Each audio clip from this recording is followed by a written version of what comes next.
Welcome to Pindar Poetry. We hope you learned something new.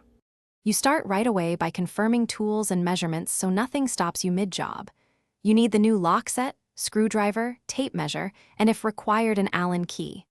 Once ready, remove the interior knob screws and pull the knob straight out. This exposes the latch. Make sure to note the latch orientation and backset measurement.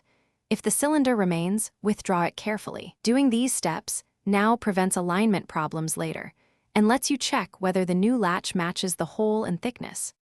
Once the old latch is out, insert the new latch with the beveled edge toward the door frame so the door closes smoothly. Then feed the cylinder through the exterior side, aligning the cam with the latch mechanism. You may need to rotate the cam slightly to seat it.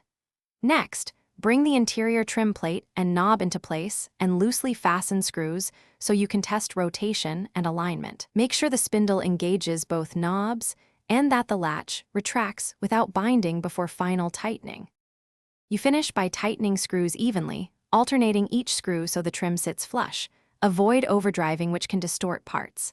Then test locking and unlocking from both sides, opening and closing the door several times to confirm smooth action. If the latch catches or the deadbolt binds, loosen screws, adjust the strike plate, or slightly file the mortise area so the bolt seats cleanly. One quick troubleshooting tip: if the bolt won't extend, check for misaligned strike plate and reposition it by up. Thanks for watching. Consider subscribing if we helped you.